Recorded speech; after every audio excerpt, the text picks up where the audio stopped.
Hello student, मैं सनी आप सभी का स्वागत करता हूं आपके अपने चैनल इलेक्ट्रिकल एकेडमी के ऑनलाइन पोर्टल पर। यूपीपीसीएल TG2 PYQ, ठीक है। 19 का शिफ्ट चल रहा है। थोड़ा ये हार्ड शिफ्ट हुआ था, नॉलेजेशन भी अच्छी खाती हुई थी इसमें, ठीक है। तो यानी पेपर थोड़ी हार्ड है, हालांकि मैथमेटिक्स क्वेश्चन इसमें भी अधिक थे ही, ठीक है ना। तो आज आगे से करना स्टार्ट करेंगे। तो 100 क्वेश्चन तक हो गए, तो उससे आगे करना स्टार्ट करेंगे। मगर उससे पहले अगर सेशन में पहली बार आए बाबू तो सेशन को लाइक कर दो, शेयर कर दो, और चैनल पे पहली बार आए तो इसको सब्सक्राइब जरूर कर लेना, ठीक है। डेली वीडियो आती है और शाम को भी वीडियो आती है, ये देखते ही हो, ठीक है। तो जुड़े जरूर रहना इससे। आज का पहला क्वेश्चन देखते हैं कि निम्नलिखित में से किस विद्युत संयंत्र में आपत्ति यानी स्टैंड बाय हानि शून्य होती है। तो इनमें से कौन सी रहती है जो स्टैंड बाय हानि शून्य होती है। तो स्टैंड बाय हानि का मतलब तरीके से ये है कि ऑपरेटिंग कॉस्ट जो होता है एक तरीके से, ठीक है। एक होता है इनिशियल कॉस्ट, एक होता है ऑपरेटिंग कॉस्ट। ऑपरेटिंग कॉस्ट या फिर स्टैंड बाई मतलब उसको बिना यूज़ के भी रखा गया है तब भी कोई हानि नहीं हो रही है। तो ऐसा कौन सा होता है हमारा। तो देखो, डीजल में तो स्टैंड बाई हानि होती है, नाभिकीय में होती है, भाप में होती है, मगर जल विद्युत में यानी हाइड्रो पावर प्लांट में नहीं होता है, ठीक है। सबसे बड़ा हाइड्रो पावर प्लांट कहाँ पर है, तो हमारा क्या है बता सकते हो, 3 गॉर्जियस डैम जो है सबसे बड़ा हाइड्रो पावर प्लांट है वर्ल्ड का, ठीक है। इसको याद रखना। और सबसे बड़ा डैम कहाँ है हमारा, महानदी पे है, ठीक है, उड़ीसा, ठीक है। और सबसे ऊंचा बांध कहाँ है, तो हमारा टिहरी बांध है, ठीक है, भागीरथी नदी पे। ये सबको याद रखना, ठीक है। चलो अगला क्वेश्चन देखते हैं, क्योंकि क्वेश्चन पूछता है डैम से। निम्नलिखित में से किस जनरेटर में बहुत कम वोल्टेज विनियमन होता है, ठीक है। तो सबसे कम वोल्टेज रेगुलेशन जो होता है हमारा सीरीज जनरेटर में होता है, ठीक है। देखो, विनियमन का मतलब एक स्पीड रेगुलेशन भी होता है, एक वोल्टेज रेगुलेशन भी होता है। तो वोल्टेज रेगुलेशन जो होता है जो सबसे कम होता है वो हमारा श्रेणी पे होता है, और अगर स्पीड रेगुलेशन की बात करें तो सबसे कम किस पे होता है, सेंटर जनरेटर पे। तो दोनों अलग क्वेश्चन है, ठीक है, इसको याद रखना, ठीक है। चलो नेक्स्ट क्वेश्चन देखते हैं।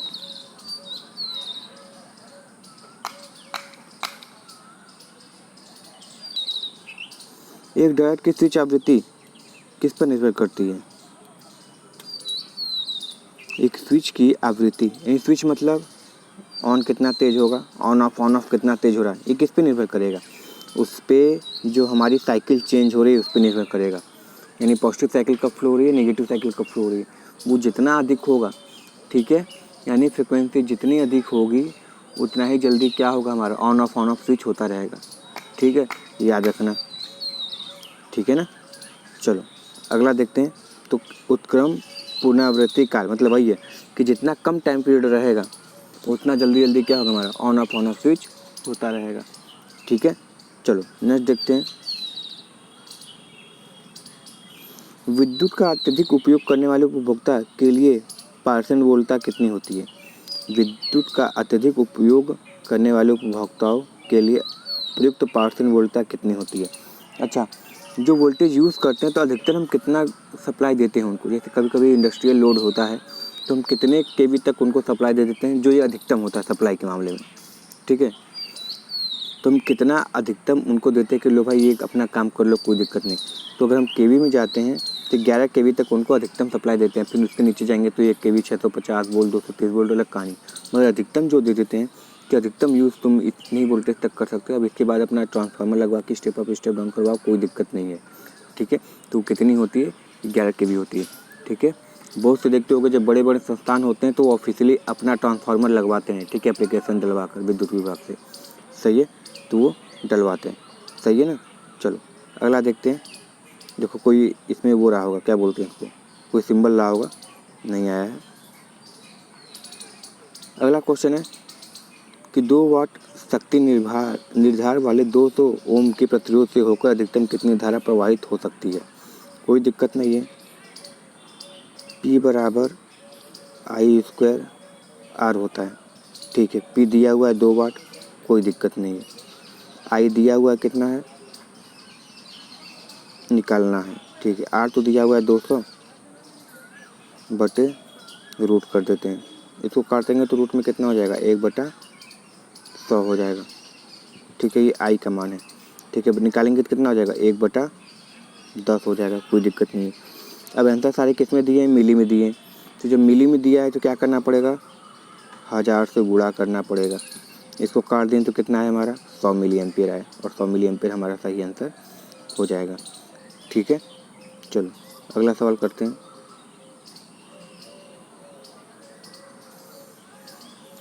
छह ध्रुव वेव बाउंड वाले डीसी जनरेटर में आर्मेचर चालक कितने हैं, प्रतिध्रुव इतना है, ईएमएफ इतना है, तो गति निकालो। ठीक है, क्या दिया, जनरेटर दिया है, कोई दिक्कत नहीं। तो जनरेटर के लिए ईजी बराबर वेव बाउंड है तो ए बराबर कितना हो जाएगा, 2 हो जाएगा। तो पोल तो लिखना पड़ेगा, तो 6 पोल P5 की वैल्यू कितनी है, 2 वेबर, यानी 2/100 P5 हो गया। जेट की वैल्यू कितनी है, 6 तो चालक है। ठीक है, ईजी का मान दिया हुआ था, ईजी का मान कितना दिया है, 300 वोल्ट। यही एन निकालना है हमको, यही एन तो ज्ञात करना है, इसको छोड़ देते हैं। ठीक है, 60 की वैल्यू कितनी है, 60 ये होता है ना, P5ZN/60 है, तो 60 तो लिख देते हैं, गुणे ए का मान क्या रखेंगे, 2 रखेंगे। क्यों, क्योंकि सर ये हमारा वेव बाउंड है। तो देखो क्या करते हैं, 6 तो काट दिए, 6 बचा। ठीक है, कोई दिक्कत नहीं है। इसको ऐसे उड़ा देते हैं, कितना हुआ, ये 10 हो गया। इसको इससे उड़ा दिए, कोई दिक्कत नहीं है। ठीक है, ख़त्म हो गई कहानी। चलो ये हो गया। अब हम क्या कर सकते हैं, एन निकालना है, तो इस 10 को इधर मल्टीप्लाई करेंगे तो हमारा कितना हो गया, तो हमारा ये 3000 हो गया। और ये 6 नीचे है तो 6 इधर कर देते हैं, तो कितना हो जाएगा, तो जी 6 पंजे 30 और ये 00, तो हमारा कितना आंसर आया, तो 500 आंसर आया। तो 500 RPM आंसर हो जाएगा। सही है, चलो अगला देखते हैं। एक तुल्यकालिक मशीन में समकोणिक अक्ष तुल्यकालिक प्रतिघात का अनुपात होता है कितना। एक तुल्यकालिक मशीन में समकोणिक अक्ष तुल्यकालिक प्रतिघात का अनुपात क्या होता है। अच्छा, जो सिंक्रोनस रिएक्टेंस होता है, जो एक्सेस होता है, ये कितनी वैल्यू होती है, V मिनिमम बटे V मैक्स। सिंक्रोनस मशीन की बात हो रही है। ठीक है, जो सिंक्रोनस रिएक्टेंस होता है उसका formula V minimum upon V max होता है। सॉरी, रिएक्टेंस है ना, तो R बराबर V बटे I होगा ना, तो V बटे जब I होगा तो I मैक्स होना चाहिए ना। ठीक है, कभी कभी ऐसे भी लिख दे देता है कि ओपन वोल्टेज बटे शॉर्ट सर्किट करंट। ठीक है, जो शॉर्ट सर्किट रेशियो होता है वो क्या होता है, तो सर ओपन वोल्टेज बटे शॉर्ट सर्किट करंट ही हमारा क्या होता है, शॉर्ट सर्किट रेशियो होता है। तो कभी कभी ये फॉर्मूला भी पूछ लेता है। ठीक है, सेलिएंट के लिए कितना होता है हमारा, तो 0.5 से 1 होता है। ठीक है, और वो कितना होता है, 1.5 से 2 होता है, ऐसे याद रखना। तो V मिनिमम बटे I मैक्स होता है।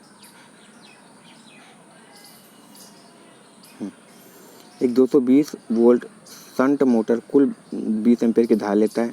शंट प्रतिरोध इतना है, 250 है, आर्मेचर प्रतिरोध इतना है, तो ईजी का मान निकालना है। कोई दिक्कत नहीं है।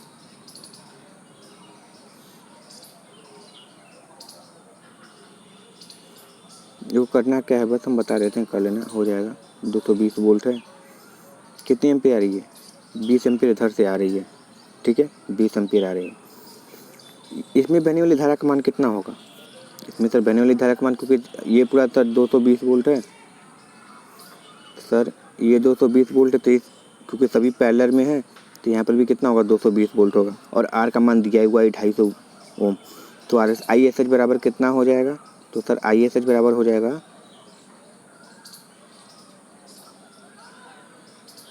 तो सर ISH बराबर हो जाएगा V बटे RSH, यही होगा ना। तो V कितना है हमारा सर, 220 बटे 250 है, लिख देते हैं। इसको सॉल्व करेंगे, यहाँ पे I का मान निकल के आ जाएगा, यहाँ पे ISH का मान निकल के चला आएगा। अब जो ISH का मान है और ये 20 एम्पीयर है, सबको 20 में से ISH का मान घटा दोगे तो इसमें बहने वाली धारा का मान पता चल जाएगा। ठीक है, कोई दिक्कत नहीं। अब इसमें इस प्रतिरोध में बहने वाली धारा का मान पता चल गया आर्मेचर में, और इसका प्रतिरोध दिया है, तो इसको मल्टीप्लाई करोगे तो यहाँ पे वोल्टेज ड्रॉप निकल जाएगा।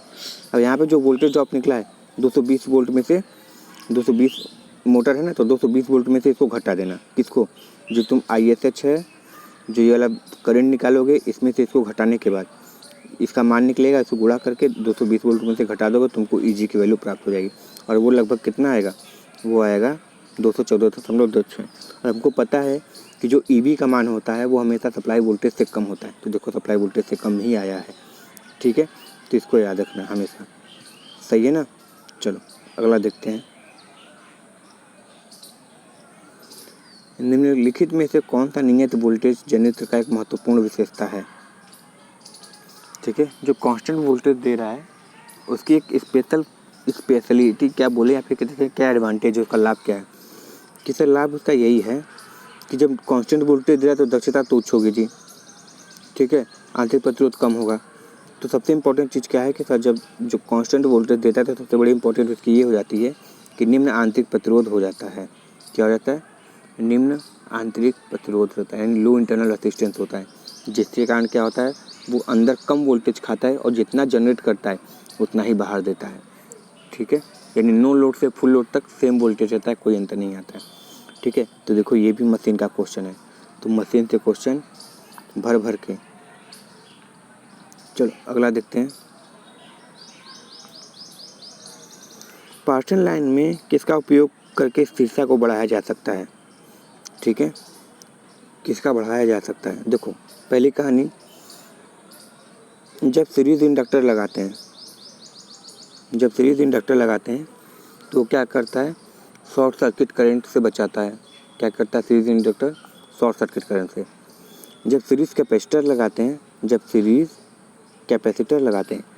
तो ये हमारे क्या करता है, स्टेबिलिटी को इंक्रीज़ करता है। तो अच्छी बात है सर जी, स्टेबिलिटी बढ़ा रहा है, ठीक है। जब शंट इंडक्टर लगाते हैं, शंट प्रेरकत्व लगाते हैं तो उससे क्या होता है, हमारी फ्रंट इफेक्ट कम होती है। तो सर ये भी अच्छी बात है, ठीक है। अब अगला देखो, जब शंट कैपेसिटर लगाते हैं तो पावर फैक्टर इंप्रूव होता है। तो सर ये भी अच्छी बात है, ठीक है। यानी जो चारों पैरामीटर होते हैं सभी अच्छे होते हैं। तो क्या लिखेंगे सर, ये श्रेणी संधारित्र का प्रयोग करके हम क्या कर सकते हैं, स्टेबिलिटी बढ़ा सकते हैं और पावर फैक्टर सुधारें। तो अच्छी बात तो है ही है, ठीक है, सही है ना। तो इसलिए दोनों सही हो जाएंगे, केवल एक नहीं होगा, दोनों ही सही है। चलो अगला देखते हैं। 3 माइक्रोफैराड के 5 संधारित्र श्रेणी क्रम में जुड़े हुए हैं तो तंत्र की समतुल्य प्रतिरोध कितनी होगी, ठीक है। चलो इसको काट दो, बस इस पर सही आंसर मार दो। क्यों, हमको सॉल्व करने की ज़रूरत ही नहीं थी, क्योंकि हमको पता है सर कि जब कोई भी कैपेसिटर पैरेलल में जुड़ता है, ठीक है, तो वो प्रतिरोध के सीरीज की तरह जुड़ता है। और जब कैपेसिटर का सीरीज होता है तो रेसिस्टर के पैरेलल की तरह जुड़ता है। यानी जो सबसे निम्न मान वाला प्रतिरोध होगा उससे भी कम क्या होगा, हमारा तुल्यांक मान का प्रतिरोध आएगा या फिर कैपेसिटेंस आएगा, ठीक है। तो ये श्रेणी में दिया, यानी 1 2 ऐसे ऐसे करके 5 जुड़े होंगे। तो क्या होगा, निम्न वाले से भी 3 माइक्रोफैराड दिया तो उससे भी निम्न आना चाहिए ना।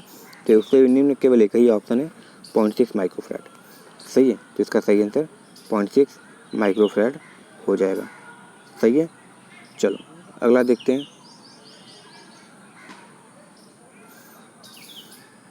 क्या है, जब धारा 2 सेकेंड में -3 एम्पियर से 3 एम्पियर हो जाता है और स्व प्रेरकत्व 2 हेनरी है तो प्रतिघाती वोल्टता का मान निकालिए कितना होगा, ठीक है। हमको पता है क्या होता है, E बराबर L di/dt। L का मान कितना है, 2 है, di/dt निकालना है, ठीक है। तो देखो एक di/dt, di मतलब धारा में परिवर्तन कितना हुआ है, तो सर जी -3 से लेके +3 तक, यानी कितने हुए, 6 हुए। dt कितना है, धारा कितने सेकंड में परिवर्तित हुआ था, सर जी 2 सेकंड में परिवर्तित हुआ था।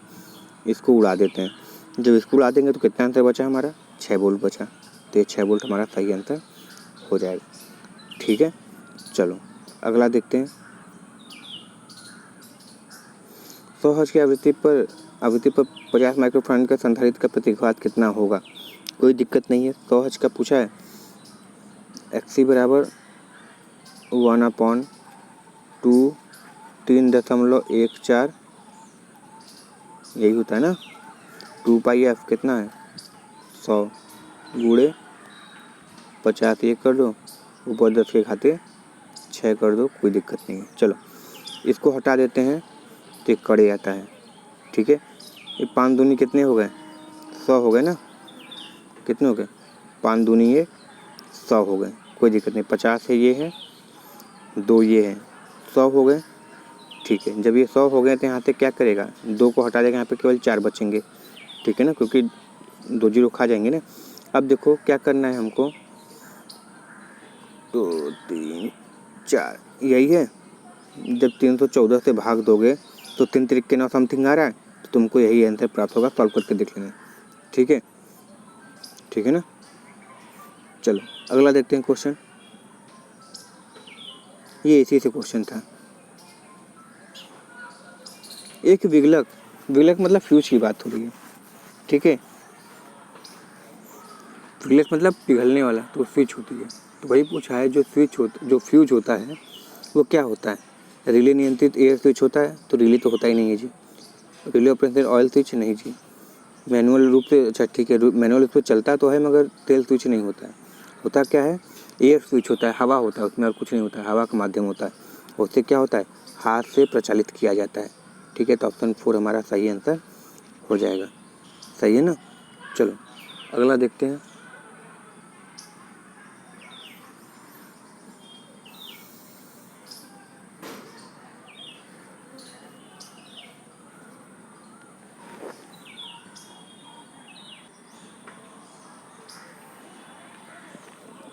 एक अर्धसंदिष्टकारी की दी गई निवेश इनपुट इतनी है। ठीक है, कितनी है, 100 वाट है, और डीसी कितनी हो रही है, आउटपुट में 40 मिले। तो दक्षता बस यही मतलब होता है कि इनपुट कितना दिए और आउटपुट कितना मिले। तो इनपुट सर जी हमारी है 1000 वाट, आउटपुट कितनी है 400 वाट। यही है ना, गुड़े 100 कर देते हैं, sorry output upon input.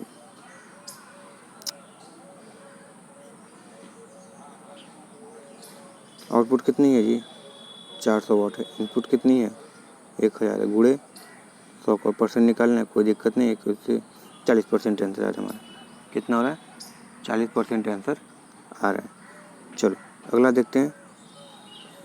Cable में विद्युत रोधन के लिए किस सामग्री का उपयोग किया जाना चाहिए। ठीक है,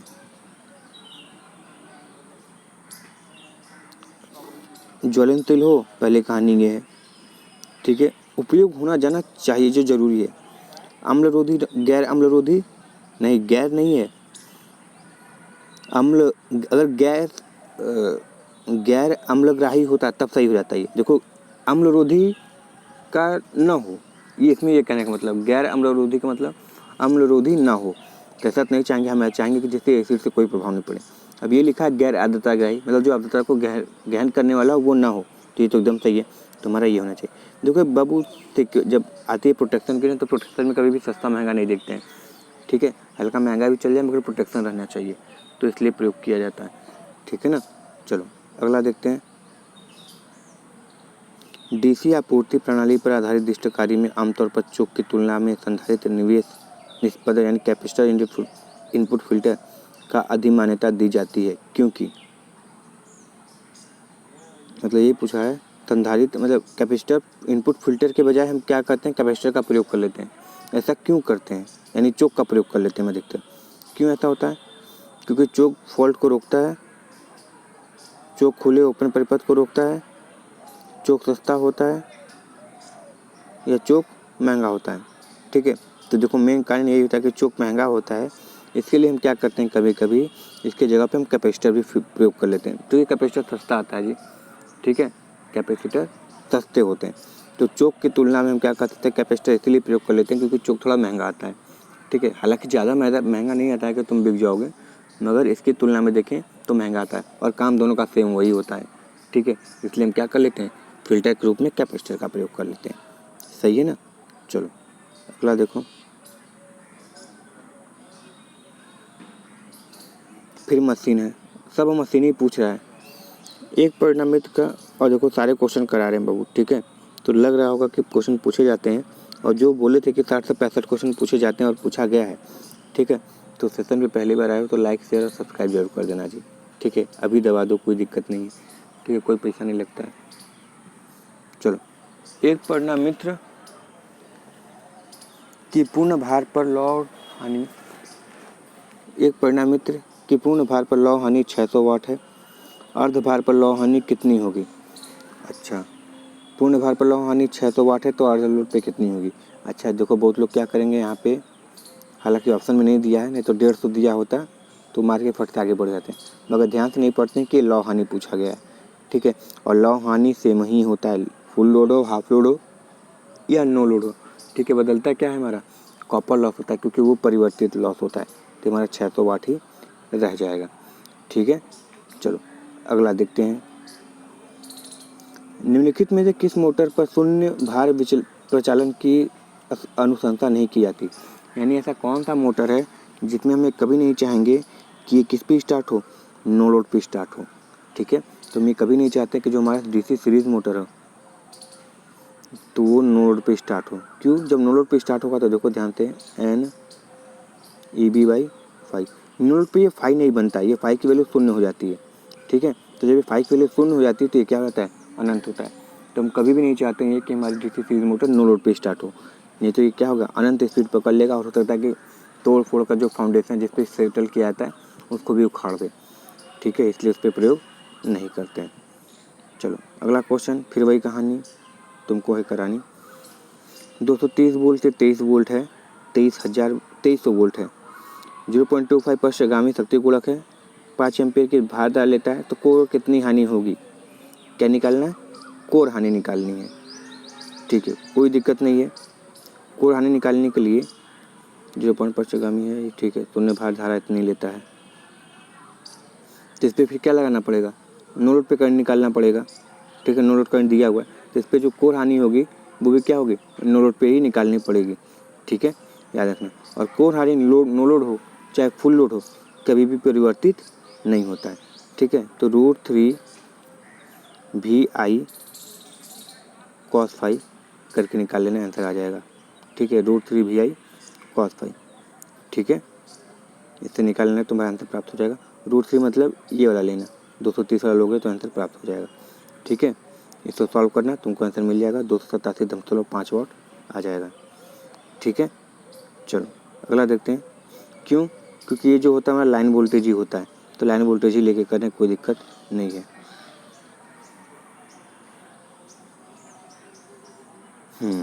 एयर ब्लास्ट सर्किट ब्रेकर का प्रयोग कितनी अधिक वोल्टेज तक किया जाता है, तो एयर ब्लास्ट सर्किट ब्रेकर हो गया, SF6 सर्किट ब्रेकर हुआ, ये सब ऐसे होते हैं कि जितना अधिक से अधिक प्रयोग कर लो कोई दिक्कत नहीं होता है, ठीक है, काम कर जाते हैं। याद रखना एयर ब्लास्ट सर्किट ब्रेकर में जिसका इसको AB ऐसे भी बोलते हैं, ABCB, ठीक है, एयर ब्लास्ट सर्किट ब्रेकर। इसमें क्या होती है, करंट चॉपिंग होती है, पूछता है कि करंट चॉपिंग की फिनोमेना किस में होती है, तो इसी में होती है करंट चॉपिंग, ठीक है। इसको दूर करने के लिए किसका प्रयोग करते हैं सर, इसको दूर करने के लिए हम रेसिस्टेंस स्विचिंग का प्रयोग करते हैं, रेसिस्टेंस स्विचिंग का प्रयोग करते हैं, क्योंकि करंट चॉपिंग अच्छी बात नहीं है, सही है ना, तो इसको याद रखना।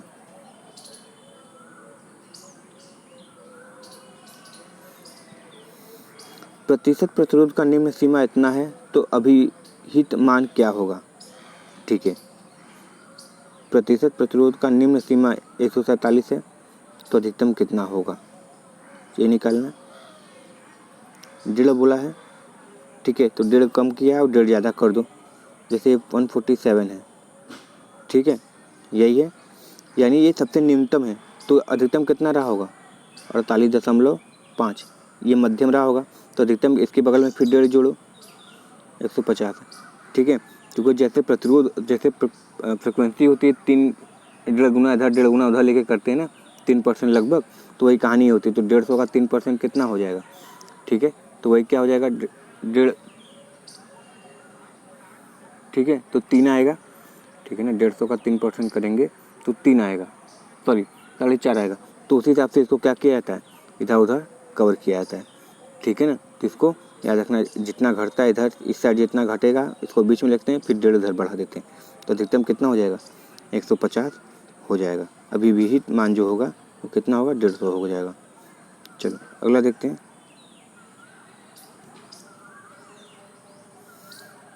एक हीटर पर निर्धारित, अच्छा ये जो मान होता है ये हमेशा क्या होती है, RMS मान होता है, कहीं पे भी लिखा होगा हमेशा RMS मान लिखा होता है, √min², यानी ये क्या करता है, AC वाली कहानी होती है। अगर अधिकतर जहाँ पे देखना है एवरेज लिखा होगा वो DC के लिए प्रयोग किया जा रहा है, ठीक है, तो √min² अधिकतम मान होता है, सही है ना, तो RMS वोल्टता हो जाए, ये रेटिंग होती है। चलो ये क्वेश्चन नहीं दिया है, कुछ सर्किट था, सर्किट पे वैल्यू निकालनी थी, ठीक है, सर्किट पे वैल्यू निकालनी थी। सही है। तो आई होप आज का सेशन पसंद आया होगा, और सेशन पसंद आया तो इसको लाइक शेयर, बाबू चैनल पे पहली बार होगा तो इसको सब्सक्राइब जरूर कर देना, ठीक है। चैनल से बाबू जुड़े, जो भी देखता है देखो फिर वही है कि अगर करते हैं तो पता लगता है, मतलब एनालिसिस में जाते हैं तो पता लगता है कि लगभग 80% लोग क्या करते हैं, बस देख के निकल जाते हैं। देख के निकल जाओ, कोई दिक्कत नहीं है, बस सब्सक्राइब कर दिया करो जी, ठीक है। सब्सक्राइब से कुछ नहीं होता है, ठीक है ना, शायद पैसा नहीं लगता है हमको जहाँ तक पता है, ठीक है। तो सब्सक्राइब जरूर कर दिया करो, ठीक है ना। चलो मिलते हैं नेक्स्ट वीडियो में। Thank you very much and all the very best.